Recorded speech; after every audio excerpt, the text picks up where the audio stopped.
Longlegs é o filme de terror que mais se criou expectativa em 2024. Teve muito material promocional destacando como a atriz Maika Monroe teve um aumento nos batimentos cardíacos quando viu Nicolas Cage caracterizado como serial killer Longlegs pela primeira vez. Caracterização essa que foi mantida em segredo nos posters e nos trailers. Eu me chamo Lucas e o filme dirigido pelo diretor Osgood Perkins foi muito feliz em atiçar a nossa curiosidade, prometendo evocar filmes como Seven e O Silêncio dos Inocentes. Mas ao meu ver, toda essa curiosidade e expectativa que foram criadas terminaram fazendo com que o filme não conseguisse se expressar o suficiente para que pudesse destacar como o filme mais assustador da década, como dizem alguns materiais de divulgação. Mas antes de eu falar sobre o filme, deixe o seu like para poder ajudar o canal a ser recomendado para outras pessoas no YouTube e se inscreva para que você possa ver novos lançamentos no canal. Só lembrando que eu vou comentar spoilers sobre o filme. Vamos começar pela sinopse. Nos anos 90, Lee Harker, interpretada pela Maika Monroe, é uma agente da FBI que foi designada para investigar um caso reaberto de serial killer conhecido como Longlegs, que é interpretado pelo Nicolas Cage. Devido às estranhezas dos assassinatos, no qual famílias inteiras são mortas pelos seus respectivos pais, Lee acha evidência de que o assassino é um ocultista, e após descobrir que possui envolvimento pessoal com Longlegs, uma corrida contra o tempo é iniciada por Lee para evitar que mais famílias morram. A partir de agora eu vou dividir em dois tópicos, entre o que atenderam a expectativas criadas pelo filme e o que não atendeu. Então, falando primeiro sobre o que atendeu a expectativa, a primeira coisa que eu gostaria de destacar é o sobrenatural. Em todo o material de promoção do filme, como os trailers, fica ali subentendido de que vai ter o elemento sobrenatural no filme, junto com essa parte de investigação. Mas nunca foi confirmado ali nos trailers se esse elemento era algo só sugerido ou se teria realmente sobrenatural no filme. E tem, como por exemplo, no início do filme, ali ela demonstra ter uma clarividência, que acontece quando ela tá com o parceiro dela investigando a área atrás do Longlegs e estão entrevistando as testemunhas. Até que eles já conversam com todo mundo, o parceiro dá a ideia de voltar lá pro escritório, só que ela fica com a pulga atrás da orelha de uma casa que eles não foram conversar com o pessoal. E aí ela só fala com o parceiro dela, ó, o cara tá aqui, vamos chamar reforço que o cara tá aqui. E aí o parceiro fica, pô, calma aí, hein, no primeiro dia nosso aqui, a gente não vai já chamar reforço pra algo que você acha que vai acontecer. Mas ele foi e se dispôs a entrevistar as pessoas lá na casa. E aí, continuando o sobrenatural, o Longlegs ele consegue controlar as pessoas pra fazer o que ele quer. Então, nesse caso, tinha um cara controlado por ele e que vai e mata o parceiro da Lee, fazendo com que a gente fique tão surpreso quanto ela e tão tenso quanto ela, porque foi completamente inesperado e a reação dela foi praticamente a mesma reação que eu tive. Então, o filme ele tem essa parte que o Longlegs ele tem meio que uma obsessão com a Lee. Então, o Longlegs ele começa a dar pra Lee umas pistas de como decifrar umas cartas decodificadas que ele deixa na casa de cada família que é assassinada. Então, ela pega isso, né? Ela não fala pro chefe porque tem uma ameaça na carta dizendo que se ela contar pra qualquer outra pessoa que ele deu essa dica pra ela, que o Longlegs ia matar a mãe da Lee. Então, seguindo essa pista, eles vão pra uma fazenda de uma família que foi assassinada e só sobrou a filha, porque a filha ela não tava na casa na hora que aconteceram os assassinatos, e essa filha tá num estado catatônico no hospício. Então, eles vão na fazenda e seguindo as pistas, eles vão no celeiro e acham uma boneca. Essa boneca ela tava embaixo do chão de madeira, e quando eles tiram a boneca dali de dentro, dá a entender que é o exato momento em que essa filha que sobreviveu sai do estado catatônico. Então eles investigando um pouco mais, ali ela descobre que essa boneca é fabricada pelo Longlegs e que na cabeça tem uma bola, uma esfera de aço. E ela começa a suspeitar que ele utiliza algum tipo de magia, voodoo, magia negra, algo do satanismo para poder fazer com que essas esferas que estão dentro da boneca possa controlar toda a família. Outro ponto que atendeu a expectativa foi a direção do Osgood Perkins. Ele utiliza movimentos de câmera e transições bem interessantes, como por exemplo, tem um momento em que ali ela acorda e tá meio desorientada. Então, para exemplificar essa desorientação dela, ele deixa a câmera parada, ela levanta, a câmera ela passa por cima da cabeça dela e começa a acompanhá-la de ponta cabeça, que passa essa ideia de que ela tá desorientada, já que ela tá cambaleando ainda. E uma outra transição que é legal também é que já que o Longlegs ele fabrica as bonecas, ele tem uma aparência que parece muito com as bonecas que ele produz. Tem essa transição que foca no rosto de uma boneca e depois tem a transição de cena que vai pra cara dele enquanto ele tá no ponto de ônibus. Mas só uma curiosidade também sobre o diretor, o Osgood Perkins, ele é filho do Anthony Perkins, que é o Norman Bates do Psicose do Alfred Hitchcock. E algo também que atendeu às expectativas foi a atuação da Maika Monroe como a Lee. Ela interpreta uma agente da FBI e quando eu penso em uma agente da FBI, eu penso em alguém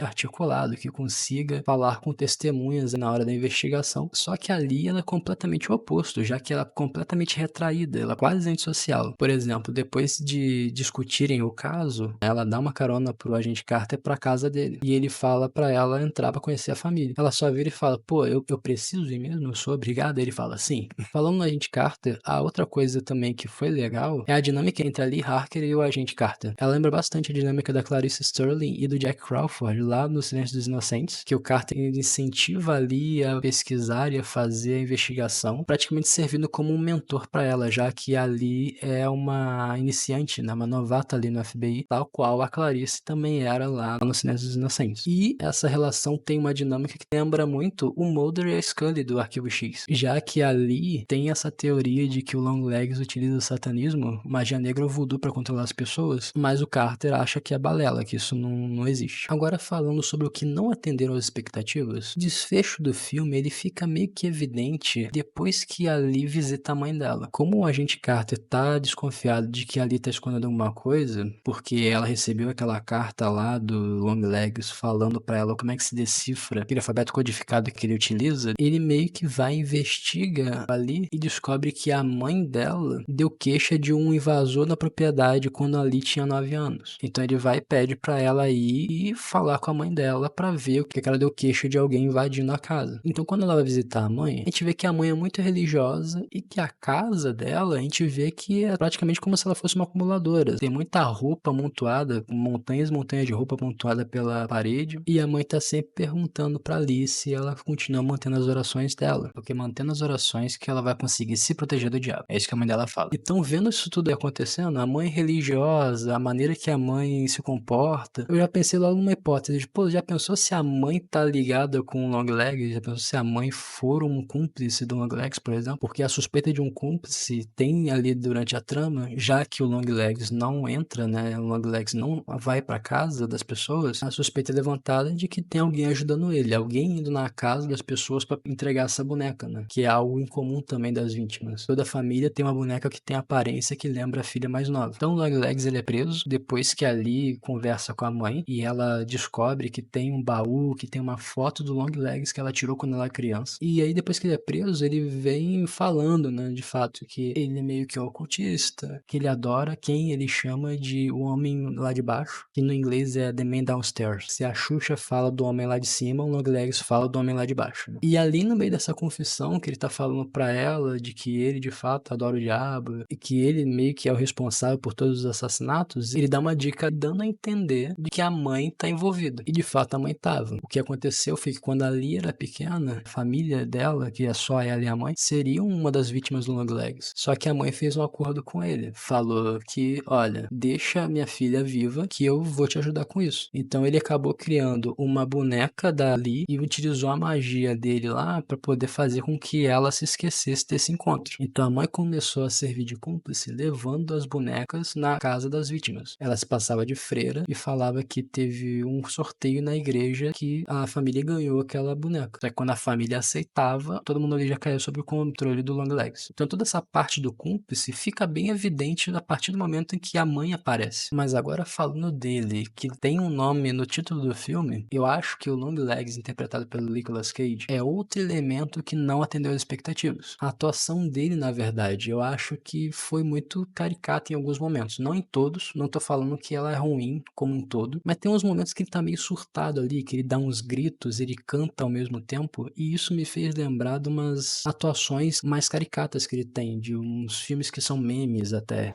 I never misspelled anything! Not once, not one time! Daddy! Mommy! Unmake me! And save me from the hell of living!